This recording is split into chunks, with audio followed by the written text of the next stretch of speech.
This is the Georgia Farm Monitor.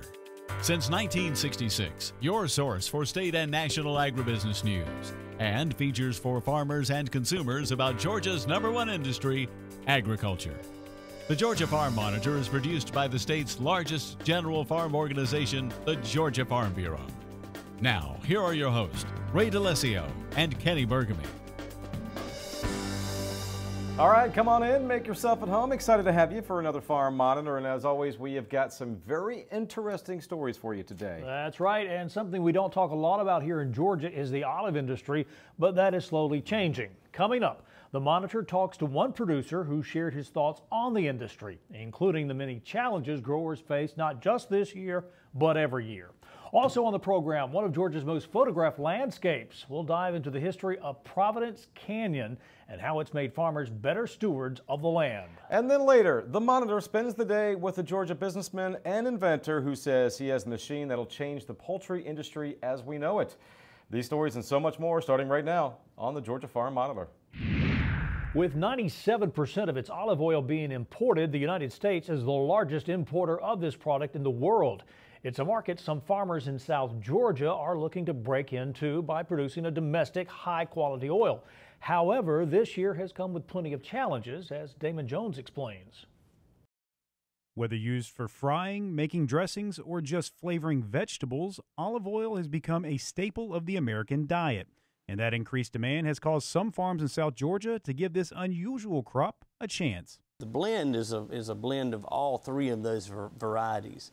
And like I mentioned, it's some of the oil we produced here and some of the same varieties from produced in California. So it's an all American made product that's it's really good oil. It's the quality they take great pride in, as most of the oil that is imported contains cheaper additives. It's just one of the many reasons to buy local. Almost 80% of it is not what it says it is when it's sold on the market as extra virgin olive oil. Extra virgin olive oil is basically the cream of the crop. It's the straight olive oil produced the way it's supposed to be, processed the way it's supposed to be in a timely manner, and it's not adulterated, it's not refined. It's a product being sold all across the Southeast, including a number of high-end restaurants. And the secret to their success is being able to process the fruit in a timely manner.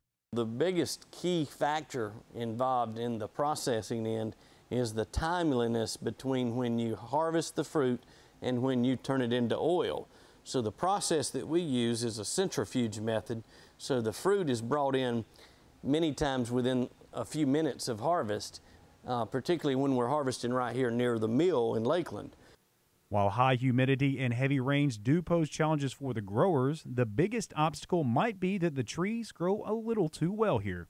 So what we've dealt with is the trees grow well here, but trying to slow them down some has been our challenge, because we have to go in and prune every year to keep these trees in a manageable size and shape to allow us to mechanically harvest, because that's the high density method that we chose from the beginning. And this year has been even more challenging for the producers, as the majority of their crop has been damaged by the freezing weather late in the fall season. We got hit pretty hard by the late freeze this year, so we've got it's a down year for us. We got hit about the same way the peaches and the blueberry farmers did, so it was a tough year. Despite those losses, Shaw believes they will still be able to meet their demand thanks to the relationships they built over the past 5 years.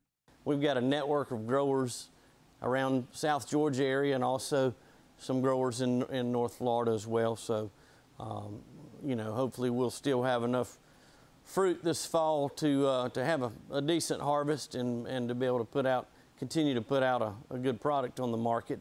Even with the turbulent growing season, it's still a business Shaw looks to continue for years to come. So it's certainly, we've had a lot of success and a lot of fun. And we're committed to continuing to put this real high quality product on the local market for our Georgia consumers. Reporting from Lakeland, I'm Damon Jones for the Georgia Farm Monitor. In the meantime, plenty of Georgia farmers in attendance for the recent congressional listening session in Gainesville, Florida. This the first of the Farm Bill cycle for the House Agriculture Committee. Georgia Farm Bureau President Gerald Long making the trip as well. He also testified on the organization's behalf. of its eagerness and willingness to be a partner in writing the next farm bill. Comments varied with each speaker, but research, farm labor, peanut programs, and cotton stood out as the most concerning issues for those in attendance. And these are all things that we have to work with in a declining financial situation of our country. So the programs that we go ahead and fund that we heard from today are the important programs that'll make an efficient farm bill, save costs to the American taxpayers, but yet create that certainty for the American farmer so that America continues to have access to an abundance of food at the cheapest price probably in the world. And I think this is something we're all going to benefit from. The Farm Bill is inherently a difficult bill. It's made up of a lot of compromises, but we heard a lot of great input that we can use and go back and really make a difference for the farmers and remind us all that the net farm incomes in this country have gone down 50% in recent years. And we've asked our farmers to take a heavy, heavy toll and carry a lot of load for us. It's time for us to try to help them a little more than we have been. Whether it's stargazing, enjoying nature trails, or seeking out wildlife, Providence Canyon in Lumpkin, Georgia is the ideal setting for any outdoor enthusiast. Yeah, Ray, it's often referred to as Georgia's Little Grand Canyon. It is listed as one of the 7 natural wonders the state has to offer. Fortunately and unfortunately, it's also the result of poor farming practices back in the 1800s. And although times have changed and farmers are now better stewards of the land, we still can't help but be in awe of the canyon's incredible beauty and history.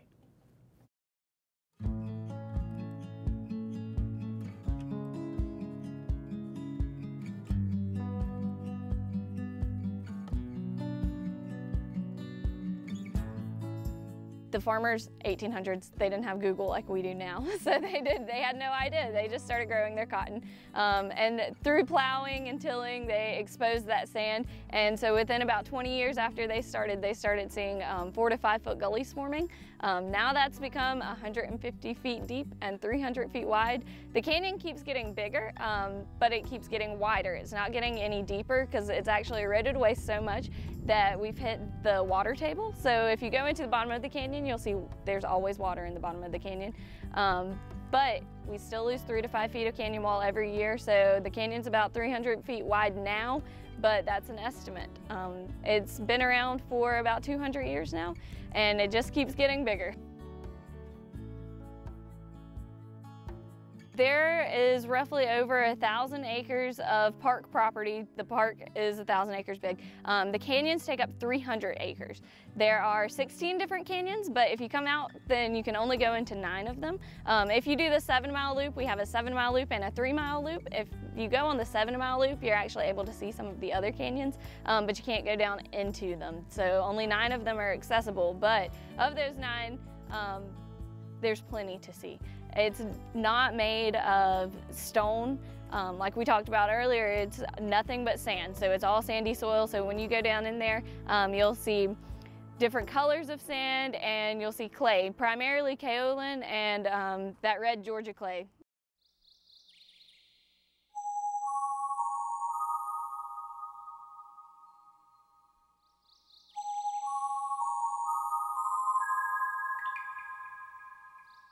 It's primarily hiking. We don't allow any type of ATVs or biking down into the canyon because everyone always asks. But it's mostly hiking. There's lots of animals to see. A lot of people come out here for birding. We have some special plants that are down in the bottom of the canyon. The plumleaf azalea, we have botanists who have come from all over the world just to see that flower because it only blooms. It's the only azalea that blooms in the fall. And we have the largest wild stand, and it actually grows in the bottom of the canyon. And one of the coolest things that we do out here, we have an astronomy night that's hosted by the Coca-Cola Space Science Center from Columbus, Georgia, and they come out and they have actually made us one of their dark sky locations. We don't have any light pollution out here, so you can actually see the Milky Way across the night sky, which is really cool. And then if you're down here, you can actually visit the visitor center. There's lots of great information that they can tell you down there, and we offer guided hikes every single weekend at 10 a.m. and 2 p.m. on Saturdays and Sundays with a naturalist who will take you down into the canyon and tell you a little bit more about it.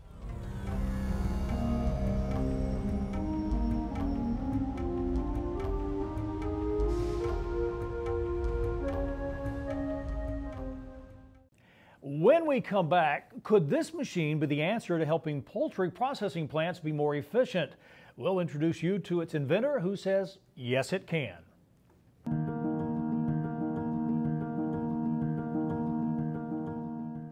Hey, I'm Jake Harris, the Central Region State Vice President from Harris County High School.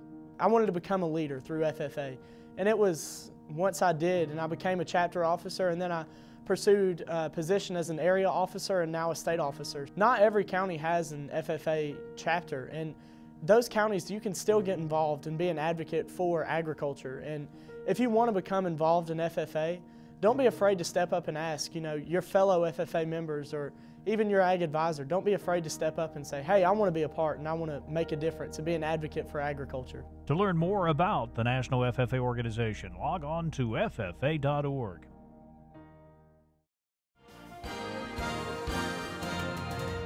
I am Scott Frazier with the Wildlife Resources Division, Game Management Section. I'm a wildlife biologist working out of the Gainesville office, and I'm here to talk to you today about what to do if you encounter a bear in your yard. If a person sees a bear in their neighborhood, that's just generally what we would call a sighting. And a sighting, envisioning seeing a bear, is not something that is necessarily problematic. Homeowners need to make a conscious effort to look around their residence for things that may feed the bear, be used as food by the bear, or serve as an attractant or perceived as food by the bear. Typically, if a bear gets a good meal, it's gonna stay. Commonly around residences, bear attractants, first and foremost, are bird feeders. They seem to be high on the list. Also trash. People will commonly overlook trash as a food source. Any sort of pet foods that they may have outside. So the takeaway message for homeowners who are in that situation is you need to keep your yard in such a manner and by removing attractants so that you don't have recurring problems. Yes, some very good advice, and a huge thanks to our friends at the Georgia DNR for the use of that video. Well, if there was ever an example of good things come to those who wait, it is Hall County businessman and inventor Robert Grizzle. For 14 years, Grizzle worked diligently in hopes of revolutionizing the poultry industry, in particular, the hanging steps during processing, and to help make the job more tolerable for the worker processing the bird. Well, Grizzle's dream is now a reality, with companies like Tyson willing to pay top dollar for his invention. According to Grizzle, that determination and passion can be attributed to his upbringing.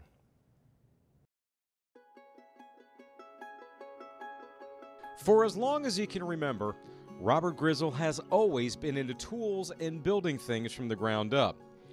It's evident by his antique tool collection in the barn he, of course, built himself.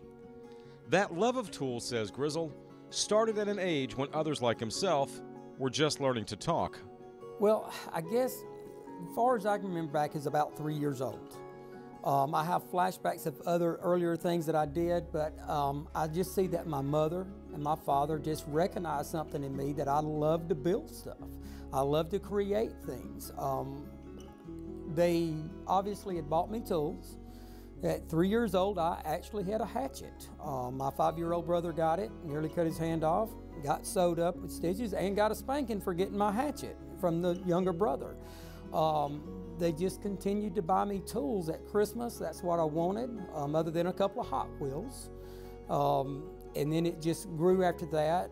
I was always wanting to design something, to invent something. I would have these ideas that I would talk to people about. I would draw it out. Eventually, that led to the now 53-year-old Grizzle starting his own machine manufacturing company, specializing in industrial vacuum systems for chicken processing plants. While working a trade show one afternoon, a chance encounter would change his life forever. Being at the Atlanta Poultry Show, I was in a booth and just fortunate that someone from Campbell Soup came looking for someone else that was not there. And came over and started talking to me and asked me a question. Can you build a live hanging system for chickens? You know, I was young. I said, well, I feel that I can. Well, I immediately thought how I would do one thing of moving the shackle into a horizontal position, which turns out was a great thing because nobody had ever patented the orientation of a shackle. And that's a key thing to my patent, is the fact that I do have a patent on the orientation also of a shackle, which is used in any type of food industry. So it just kind of evolved, and then I built equipment, then I'd work on it a little while, and then we finally got to the stage where I could actually do all of the drawings, did a patent search myself, and applied for a U.S. patent on the machine. I was all excited and thought, wow, this is it, and then I got a rejection letter. Where are you going? You driving the tractor? And Grizzle would indeed have the last laugh. For some, that letter would have been the end of the dream. But for Robert Grizzle, the pain of rejection made him even more determined. In 2016, his patent was finally approved. However, even though he stands to make millions, Grizzle says money was never the motivating factor. To him, even more concerning was the welfare of the chickens and the people processing them. My grandmother, on my father's side, she worked 36 years in one of the first chicken plants there ever was. The first modern plant was Jesse Jewell, and it was right around the corner from the shop here, and my grandmother worked on the eviscerate lines for 36 years. She would come into my first shop of my own, and she'd look at the stuff I was building, and she'd say, "Robert, you're putting people out of work." And I talked to her, I said, "Really, Granny, I'm not. I'm helping them have a better place to work." Because lots of times in this case, this machine replaces maybe 14, 16 people, but they would not lose their job. They would move simply to a different part of the plant. And the people that do run the machine is not going to come home covered in excrement. They're going to come home clean. They're not going to come home with sore wrist. So it's making their life better.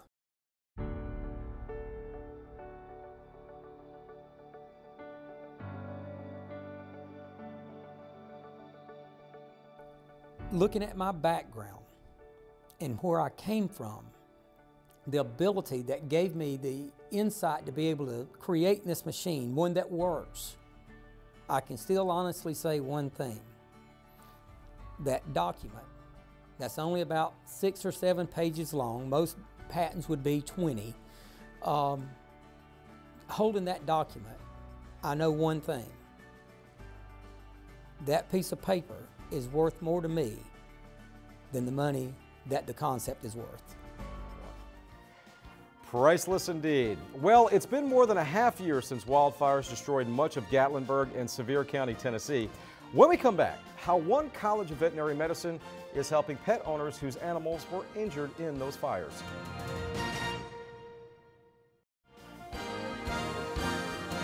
It was like driving through the streets of hell coming down the mountain because trees were falling, everything was on fire.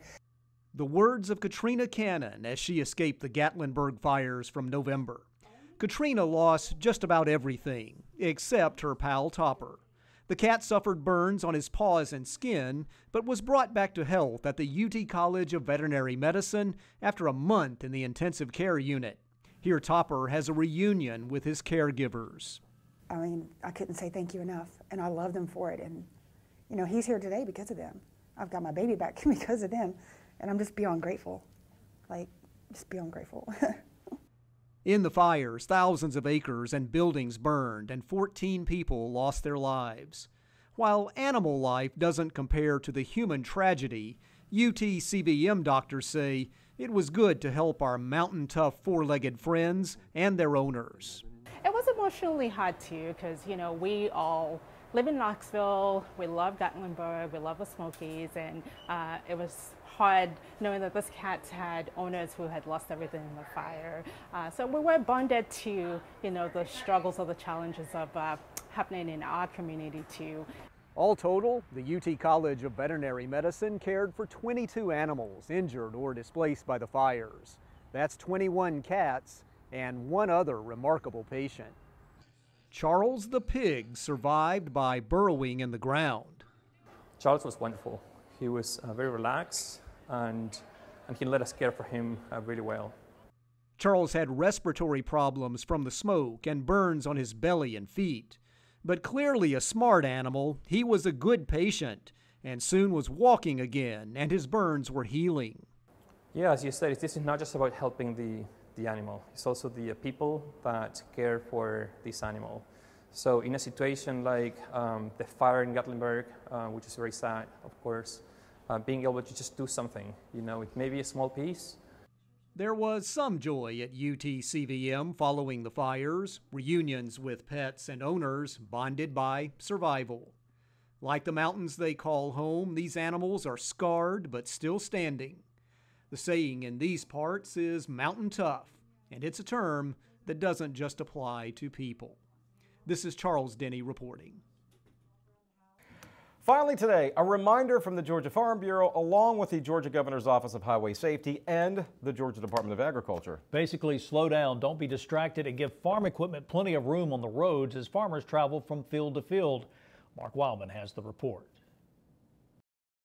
We want the public to make sure that they realize if they live in an agricultural area or are driving in an agricultural area that they might encounter a slow-moving farm vehicle. Often drivers get irritated behind slow tractors and other equipment, but Georgia officials want the public to understand the rules of the road. It's their right to be on that road just as much as it is our right to be driving on it. And we want to make sure people see those vehicles. Farmers who are moving equipment on the road use safety measures. Reflective triangles and flashing lights are used so drivers can have plenty of warning. Tractor might be moving at 20, 25 miles an hour. Cars moving at 50 to 60 to 70 miles an hour. And physics will tell you that that's a dangerous situation when you can't stop that car and you're approaching that tractor. President of the Georgia Farm Bureau, Gerald Long, grew up in a rural county and knows that farmers have a lot on their minds during the growing season, but he encourages producers and others in the public to be alert. Most farms now are so diversified and spread out, we have to be on the highways quite a bit.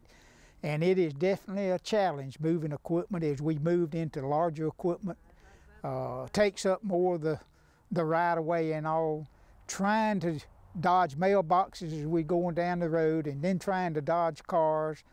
Recently, a public service announcement was produced, and it will run on television stations around Georgia to help spread awareness of tractor safety.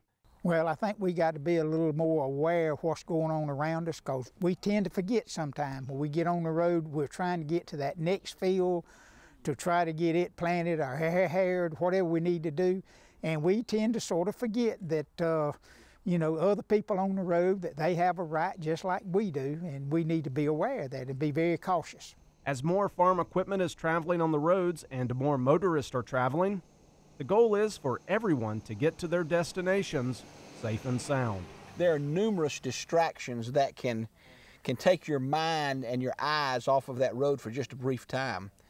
And all of a sudden you look up and there's a tractor or other farm implement, and we want people to know that it can be dangerous not only for them but dangerous for the operator of that tractor. I encourage you as drivers to be on the vehicles, be very cautious when you come up or even coming toward a piece of farm equipment, to slow down and watch what's coming on, because a lot of times you got a car coming from behind, one meeting you, and one's trying to pass the other one, and there's not enough room on the highway for all three of them to pass at the same time. So be very cautious about that, if you will. I'm Mark Wildman for the Georgia Farm Monitor.